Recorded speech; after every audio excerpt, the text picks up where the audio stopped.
네, 프로의 시선으로 넘어왔습니다. 1시 구간, 2시 구간 고점을 형성하던 지수의 탄력이 많이 반납됐죠. 그래도 지수가 다시 2650선 회복하려는 시도 이어지고요. 코스닥도 860선 지지 여부 이어가고 있습니다. 오늘의 반등 어느 정도나 의미를 실을 수 있을까요? 두 분과 함께 이야기 나눠봅니다. 임순재 루크투자연구소 대표, 차영주 MTN 전문위원입니다. 어서 오십시오. 안녕하십니까. 반갑습니다. 임 대표님, 지수가 사흘 만에 올랐고요. 코스닥은 나흘 만에 급반등을 도모했습니다. 오전 대비 탄력은 조금 떨어졌던 것 같아요. 그리고 지수가 오전에 좀 약했다면 오후쯤 12시, 1시 구간에는 좀 탄력적인 움직임을 보여주기도 했습니다. 막판엔 살짝 흔들리기는 했는데 주도주가 아직 부재하지 않습니까? 개별 종목 장세의 움직임으로 손바뀜 일어나나? 3월장에 대한 힌트가 오늘 나왔을까요? 일단 뭐 시장 전체적으로 보면 아직까지 뭐 주도주가 없는 상황에서 지금 뭐 주요 테마별로 지금 움직이고 있는 거 아닌가 좀 생각을 해보고 있습니다. 특히 뭐 지난 이제 월요일 날 기업 밸류 프로그램에 따라서 뭐 내용이 뭐 생각보다 좀 부실하다라는 그런 얘기들이 나오면서 뭐 어저께는 이제 저 PBR주가 좀 하락을 했고 아침에도 하락 출발했지만 그나마 좀 상승 반전하는 그런 모습을 좀 보였다라고 보시면 될 것 같고요. 특히 오늘 이제 매매 패턴을 보면 이제 외국인들이 지금 현 선물로 전부 다 매수를 하고 있습니다. 네. 특히 이제 선물이 매수가 많이 이루어지면서 지금 프로그램 매매로 인해서 기관들도 지금 순매수하고 있다라는 게 좀 특징적이지 않나. 라는 생각을 해보고 있습니다. 뭐 지금 상황에서는 개별적인 이슈에 따라서 좀 주가가 움직이고 있다라고 보시면 될 것 같고요. 뭐 반도체 관련된 부분은 뭐 최근에 이제 AI 반도체 관련 쪽이 이제 HBM3E 관련된 그런 이제 부분과 그다음에 SK 하이닉스가 이제 EUV 공정 장비를 도입을 하겠다라는 추가 도입을 하겠다라는 그런 얘기들이 나오면서 좀 상대적으로 강한 그런 모습을 좀 보이고 있다라고 보시면 될 것 같고요. 뭐 2차전지 관련주는 뭐 관련돼서는 조금 이제 종목마다 조금 이제 나눠지는 그런 모습을 보이고 있습니다. 특히 이제 좀 전에 아까 브리핑에서도 나왔듯이 에코프로비엠의 이제 상장 이슈로 인해서 에코프로비엠이 강한 이제 상승세를 보이면서 여타 이제 종목들이 같이 쫓아 올라가는 것 아닌가라는 생각을 해보고 있고요.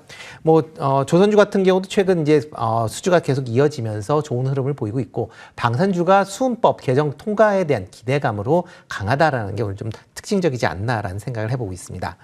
대신 이제 초전도체 같은 경우 아침에 좀 강한 흐름을 보였다가 지금 뭐 또 보합권 수준 아니면 뭐 하락으로 지금 반전하는 등 일단 초전도체 관련돼서는 뭐 여러 가지 이제 이슈에 따라서 일일 변동성을 확대하고 있다라는 게 좀 특징적인 모습이다라고 보여집니다. 그렇군요. 지수 관련주가 약했다가 확실히 현대, 기아차 힘내고 삼성물산 같은 저 PBR주도 힘을 좀 줬고 오후에는 조선주도 살아나는 모습을 보여주면서 말씀하신 방산을 포함해서 좀 무거운 주식들도 꽤 견고했습니다. 아직 죽진 않았구나 이런 생각도 드는 것 같은데 지금 미국 시장의 밸류에이션에 대한 논쟁이 참 뜨겁습니다. 지금 고점의 움직임을 나타내고 있는 가운데 S&P 500 지수가 올 해로 봤을 때 바클레이즈에서는 이제 5,300까지 갈 거다 목표치를 또 상향 조정했더라고요. 지금이 5,078포인트 선 네, 기록하는데 이제 오늘 밤에 GDP 나오고 내일 밤에 이제 PC 물가지수 발표가 되잖아요. 그러면 미국 경제가 연착륙하고 있다는데 호재 쪽에 포커스를 맞추는 게 맞습니까? 아니면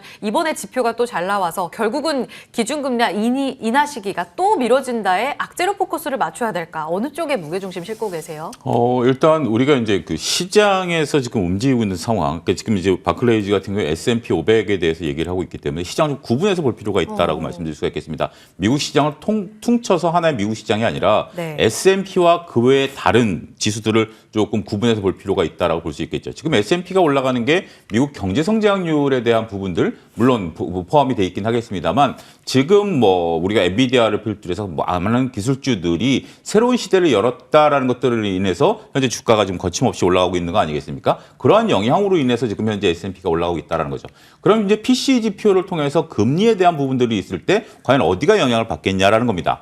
지금 이제 일부 주장하시는 분들이 이제 금리가 고금리가 된다라면 성장주에게는 악재다라고 얘기를 하고 있습니다만 네. 지금 금리는 근래 차상 최고치를 계속해서 유지하고 있어요. 그럼에도 불구하고 성장주들이 올라가고 있는 거죠. 물론 금리가 내려가면 성장주들에게 도움이 된다라는 논리도 있긴 하겠습니다만 저는 뭐 추가적인 부분들보다는 지금 이런 것들을 반영하고 갈 수 있다라는 거죠. 문제는 이제 고금리가 이제 유지가 되고 있는 상황 이런 것들이 된다라면 지금 미국의 상업용 부동산이라든지 은행주들 이런 것들이 좀 불안해질 수도 있어요. 우리가 2008년 서브프라임 서프라임이 온 것을 여러분들 보시면 2006년도까지 미국이 금리를 올렸습니다. 2002년서부터 2006년까지 금리를 올리고 그것을 유지한 상태에서 1년 반 만에 서프라임이 터진 거거든요. 그렇기 때문에 지금도 우리가 이제 이 고온금리라고 그러죠. 우리가 이제 이 고온금리라는 게 이제 우리나라에서 만든 건데 여러분들 개마고원 아시죠? 개마고원은 높은 지대 평야가 펼쳐진 거 아니겠습니까? 그래서 고원이라고 부르죠. 그래서 고원금리입니다. 높은 지대에서 지금 금리가 옆으로 평행하고 있기 때문에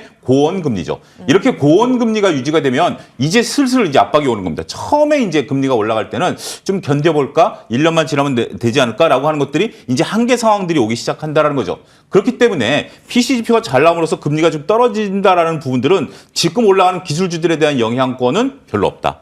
그것은 지금 이제 신산업에 대해서 돈을 열심히 벌고 있기 때문에 그걸 올라가고 있는 거고 지금 여러분들이 만약에 부동산 펀드를 가입하셨다라든지 아니면 다른 뭐 제조업체들에 갖고 있는 것들에 대해서는 금리가 유지가 되면 될수록 그들이 받는 압박들이 있다라는 측면에 있어서는 좀 구분해서 볼 필요가 있지 않겠는가 말씀드릴 수가 있겠고 또 한 가지 미국이 금리를 계속해서 유지하게 된다라면 우리나라도 이제 금리를 유지하고 있지 않습니까? 그러면 지금 많은 분들이 얘기하고 있는 게 총선 이후에 PF 대출에 대한 어떤 불안감 이런 것들을 좀 나타내고 있기 때문에 이와 관련된 기업들에 대해서는 조금 아무리 PBR이 낮다 하더라도 조금 조심할 필요는 있지 않을까.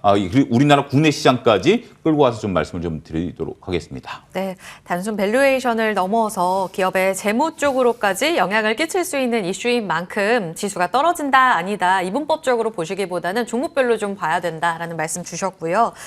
넘어가서 저PBR주도 점검을 해보겠습니다. 이번 주 월요일에 세론 작용하면서 급격한 변동성을 이틀 동안 겪었는데요. 오늘 배당락일 맞이한 종목이 꽤 있었어요. 4분기 배당락일이었던 현대차, 포스코홀딩스, KB금융, 우리금융지주 등등의 금융지주들이 많이 있었는데 약세로 출발했던 이들 종목들이 오후장부터 힘을 내기 시작했습니다. 현대차 쪽으로는 외국인 수급 현재로 들어가면서 상승 움직임 나타납니다. 물산도 강하고 오늘 배당락일은 아니지만요. 밸류업 실망감에 배당락까지 해서 흔들리는 종목도 있는가 하면 종목별로는 굉장히 또 다른 움직임을 보입니다. 투자 관점을 지금 어떻게 잡을까요? 일단 뭐 기업 밸류업 관련된 얘기들이 나오면서 뭐 전체적으로 주가가 좀 하락을 했던 것은 사실입니다. 근데 네네. 그렇지만 이제 밸류업 관련된 부분이 뭐 하루 이틀 만에 이제 될 수 있는 부분은 아니고요. 아마 이것도 상당한 기간 동안 이제 소요가 될 걸로 예상이 되고 있고요. 특히 이제 정부에 뭐 지금 뭐 지난 월요일 달 이제 여러 이제 간담회 및 뭐 여러 가지 얘기가 나왔는데 아마 상반기 중에 계속 관련된 뭐 내용이나 아니면 관련된 입법들이 준비가 될 거고요. 뭐 실질적으로는 하반기 이후서부터 그리고 뭐 4분기나 아니면 내년도까지 계속 이어진다라고 보시면 이번 같은 이제 기업 밸류업 프로그램이 한 번으로 해서 테마성으로 일회성으로 끝나는 게 아니라 올해 내내 관련된 종목들이 움직일 가능성은 좀 있다라고 보여집니다. 오늘 같은 경우도 지금 뭐 저PBR 관련 종목들이 아침에 약세를 보였다가 지금 강한 상승세를 보이는 이유 중에 하나가 이복형 금감원장이 이제 기자 간담회에서 지금 뭐 기업 밸류업 관련된 얘기들 했습니다. 그래서 만약 그게 뭐 기대치에 못 미치는 그런 기업들은 퇴출할 수도 있다. 그러니까 일반식으로 강제화될 수도 있다라는 식의 이제 그런 발언을 했기 때문에 지금 관련주들이 다시 반색을 하면서 상승을 했다라고 보면 이런 이슈가 나올 때마다 이런 저PBR 관련주들은 계속 꾸준하게 관심을 가지셔야 되지 않을까라는 생각을 해보고 있고요. 특히 이제 저PBR주에 관심을 가진 가장 큰 이유는 이 회사들이 상대적으로 주주 환원을 못하기 때문에 향후에 주주 환원 정책을 확대할 것이다라는 그런 기대감을 갖고 있습니다. 이런 이제 주주 환원을 하려고 하면 기업의 수익이 좋아야 된다라는 거죠. 그렇기 때문에 기업 수익이 계속 꾸준히 나오면서 그리고 성장성이 있는 그런 기업 중심으로는 여전히 관심사항을 가지셔야 되지 않을까라는 생각이 들고요. 그런 관점에서 오늘 같은 경우도 뭐 현대차나 삼성물산 같은 경우도 지금 아침에 뭐 마이너스에서 지금 플러스로 돌아서는 그런 모습을 보이고 있습니다. 그러니까 이런 종목들은 여전히 좀 관심을 가지셔야 되지 않을까라는 생각을 해보고 있습니다. 혹시 짧게만 여쭤보고 싶은 게 오늘 삼성 엔지니어링이 지금 상승 VI 걸리면서 좀 중후장대한 쪽에 오늘 외국인 수급도 들어가면서 무겁게 이들 종목들이 살짝 움직임이 나타나고 있거든요. 단순 순환매로만 보세요. 의미 있는 상승이에요. 아직까지는 좀 더 봐야 되지 않을까라는 좀 생각을 해보고 있고요. 특히 뭐 조선 관련이나 아니면 방산 관련주들은 이제 수원법이 또 연관계가 있으니까 그런 부분도 조금 같이 연관하지 않나 싶습니다. 3월에 뭐 달라질 만한 시그널인가 이런 질문을 드려보고 싶었는데 일단은 좀 더 지켜보자 말씀해 주셨습니다. 모습이었습니다. 코스닥 쪽 점검해 볼게요. 1%의 상승, 860선. 나흘 만에 반가운 반등 속에는 에코프로 BM의 코스피 이전 상장 이슈 있었고요. 에코프로의 분할 이슈, 더불어서 초전도체, 바이오, 비트코인까지 좀 강세를 견인하는 모습이었습니다. 일부 탄력이 반납되기는 했는데 일단 에코프로 BM의 코스피 이전 상장 떠나고 나면 또 어떨지 모르겠습니다만 일단 그때까지의 이슈로 보면 4월까지 신주 상장도 나온다고 하는데 에코프로와 에코프로 BM 잔혹사 이제 끝나고 코스닥도 이끄는 재료가 될까에 대한 답은 어떠세요? 그러니까 우리가 이제 충격요법이라는 게 있죠. 어떤 시장에 있어서 우리가 경험하지 못했었던 것들이 나올 때는 거기에 반응이 뜨겁습니다. 그러니까 우리가 이제 이전 상장과 관련해서 그런 이슈들이 잘 없었기 때문에 최근에 이전 상장이 이제 처음에 나왔을 때만 하더라도 어쩌면 낯설고 신선했었죠.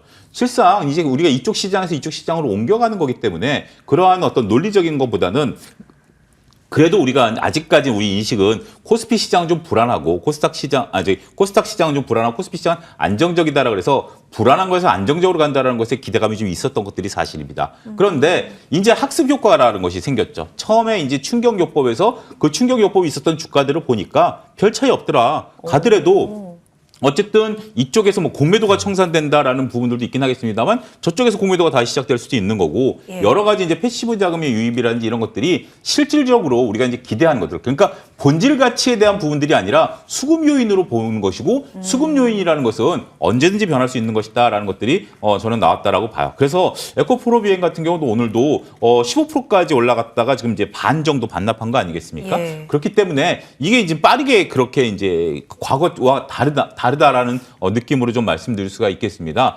따라서 지금 이제 이 이전 상장과 관련된 것은 수급 이슈이기 때문에 네. 수급으로만 좀 보셔야 된다라고 봐요. 하지만 이 수급 효과도 과거처럼 며칠 가는 게 아니라 글쎄요, 뭐 내일 정도까지 갈 수는 있긴 하겠습니다만 내일 가려면 오늘 7% 물린 분들이 있거든요. 7% 물린 분들 물량을 다 받아내야 돼요.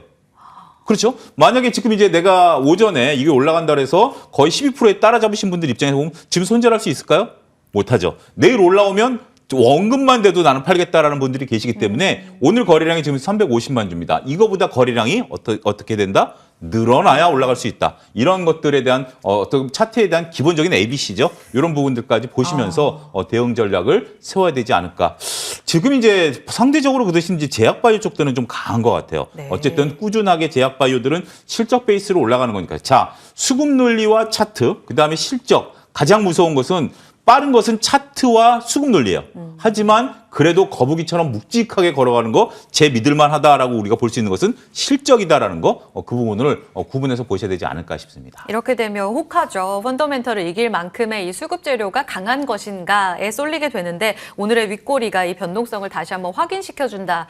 신중하자라는 말씀을 주셨어요. 내일 거래량이 다시 한번 오늘 대비 더 급증하는지 지금 9,264억 원 거래대금 쏠렸거든요. 1조 원 넘어갈지 움직이면 봐야겠습니다. 그러면 오늘의 주요 섹터 점검하겠습니다. 오늘도 여전히 주도주에 대한 기대감을 안고 반도체 안에서는 종목별로 시세가 상당히 튀어오르는 쪽이 많았습니다. 먼저 저커버그의 방문 해석을 좀 해볼 텐데요.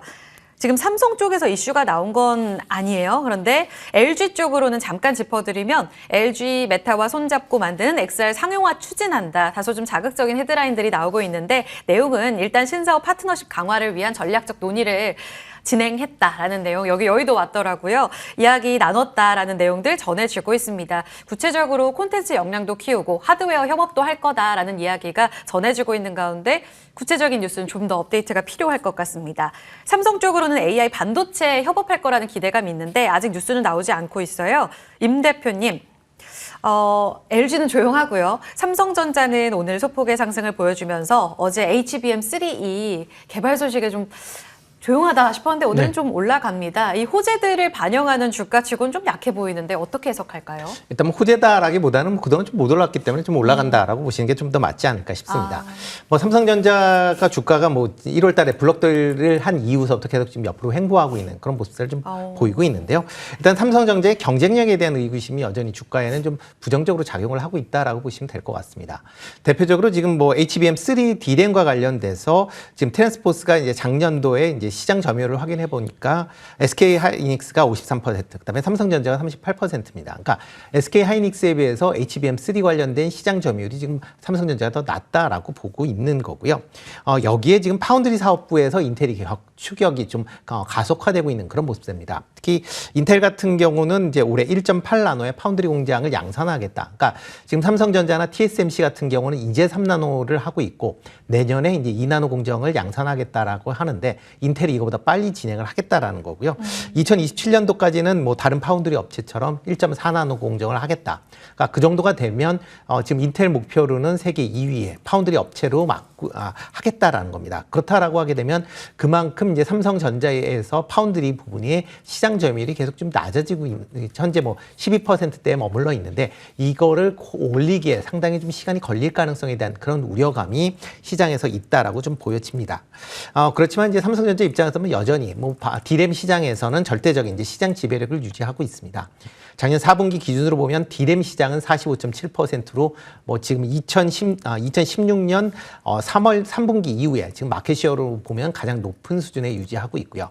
특히 이제 이 3분기에 SK 하이닉스와의 시장률 점유차가 4.3%까지 줄였었는데 이걸 다시 14%로 확대했다라는 겁니다. 그만큼 여전히 D램 분야에서는 삼성전자의 경쟁력이 있다라고 보시면 될 것 같고요. 특히 이제 지금 뭐 상대적으로 지금 떨어지고 있다라는 HBM3나 HBM3E 같은 경우도 올해 한 생산 캐파를 한 2.5배 정도 늘리겠다. 그러니까 그만큼 이제 투자를 확대하겠다라고 얘기를 하고 있으니까 그거에 대한 기대감도 일단 있는 그런 상황입니다. 그렇지만 이제 주가 상승을 위해서는 지금 뭐 삼성전자에도 좀 상승 모멘텀이 좀 필요한데요. 그러려면 지금 HBM3와 관련돼서는 엔비디아 관련된 매출이 발생을 해야 된다라고 보여지고요. 또 하나로 이제 파운드리 관련된 부분도 지금 빅테크의 그런 수주를 받아야만 아마 주가로 보면 본격적인 상승세가 이어질 가능성이 있다라고 생각을 하고 있습니다. 주요 관련해서는 HBM, AI 키워드를 둘러싸고 계속해서 업데이트되고 있는 내용들을 따라가야 될 것 같은데 오늘 그 안에서 EUV 쪽 굉장히 강한 모습을 나타냈습니다. 이 펠리클 개발 기업들이 양산 채비를 서두른다. 앞서 애프터 브리핑에서도 들으셨는데요. EUV 노광 공정에 쓰이는 주요 부품 이 펠리클 관련해서 SNS텍이 7월, FST 8월까지 양산 설비 확보한다. 이 내용에 급등세를 보였다가 현재는 윗꼬리가 좀 달립니다.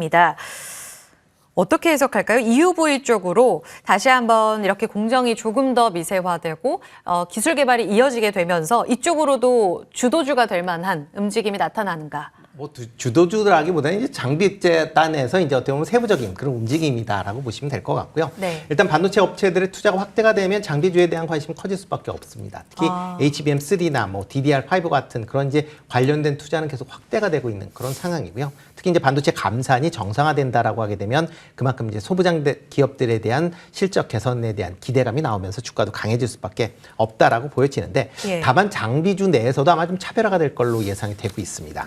뭐 조금 전에 말씀드렸던 HBM3나 DDR5 관련된 소부장 업체들은 뭐 수혜를 입을 가능성은 좀 있다라고 생각이 되고 있고요. 다만 오늘 이제 EUV 공정 관련된 장비들이 이제 강한 상승세를 보였는데 아마 상승세가 지속성 여부는 좀 제한적일 가능성이 있다라고 보여집니다. SK 하이닉스의 EUV 공정 물론 이제 관련돼서 도입이 되면 관련된 매출이 발생을 할 가능성은 있는데 메모리 부분에서 EUV 공정이 과연 얼마만큼 확대가 될 수 있느냐라는 부분은 아직 좀 시장에서 좀 논란이 좀 있습니다. 그러니까 비메모리 분야로는 당연히 확장이 되는데 네네. 메모리 분야로는 좀 제한적일 수밖에 없기 때문에 그런 부분을 감안한다라고 하게 되면 뭐 EUV 공정 내에서 과연 관련된 종목들이 어떻게 움직일 것이냐를 좀 보셔야 될 것 같고요. 특히 시스템 반도체 관련돼서는 여전히 EUV 공정이 필요하기 때문에 이런 부분으로 수주가 얼마만큼 일어나느냐를 보면서 같이 EUV 관련된 장비 업체도 보셔야 되지 않을까 싶습니다. 차 위원님 EUV 관련해서 코멘트 있으세요? 우리가 이제 임순희 대표께서 잘 설명하셨는데 EUV가 이제 굉장히 중요하다라고 이제 알고 계시고 하는 건데 그쵸. 설명을 잠깐 드리면 EUV 하니까 헷갈리실 텐데 이게 이제 우리가 반도체 웨이퍼라고 하겠습니다. 둥그런 웨이퍼에 여기다 이제 미세 공정을 하니까 나노 공정이거든요. 나노 공정이면 머리카락 100분의 1입니다. 여기다가 그걸로 이제 잘라내는 건데 그 전에 설계도를 여기다 딱 사진처럼 찍는 겁니다. 사진처럼 찍어서 그걸 해서 식각 공정이라든지 이런 데서 깎아내리는 거거든요. 근데 사진을 딱 찍는 게 EUV예요. 사진을 정밀하게 그러니까 이만한 원판에다가 정말 눈에 보이지 않는 사진을 탁 찍어서 그대로 이제 하는 과정이죠. 자, 이게 지금 현재 네덜란드 장비 외에는 아직까지 이렇게 굉장히 이제 고가 장비이고 이것을 실험한다라는 것도 기업 입장에서 보면 리스크가 굉장히 큽니다. 이 노광 장비를 하나 테스트하기 위해서 여기에 이제 물론 우리가 이제 SNST 같은 경우에 여기다 이제 크리크를 이제 씌워가지고 이게 깨지지 않게 하는 건데 이거 하다가 만약에 노광 장비가 고장나면 어떡하죠? 되돌릴 수 없는? 되돌릴 수 없는 거예요. 그래서 이거를 새 제품이 들어간다라는 부분에 있어서 우리가 생각보다 어렵다라는 겁니다. 기존 제품들을 쓰고 있는 상태에서 물론 필요는 하고 개발은 해야 되지만 새로운 장비를 조입한다라는 개념에 있어서는 기업이 그 리스크를 여러분들이 기업 담당자라고 생각해 보시죠. 내가 내 목숨 걸고 이 새 장비 한번 도입해 봅시다라고 할 수 있을까요? 그러니까 제가 말씀드리는 것은 분명 필요하고 우리가 한 것들이 맞습니다. 하지만 시장에서 퍼지는 것처럼 우리나라 장비가 네덜란드 장비를 쉽게 바꿀 수 있는 부분에 대한 여부는 우리가 기대는 하지만 당장 내일부터 이루어진다라고 보는 것은 조금 거리감이 있다. 저는 그렇게 말씀드리겠습니다. 아, 네. 여쭤보고 싶은 게 많은데 시간 관계상 여기까지 듣고요. 업데이트는 이 시간에 꾸준히 도와드리겠습니다. 두 프로와 함께했습니다. 차영주 전문위원 임순재 대표였습니다. 고맙습니다.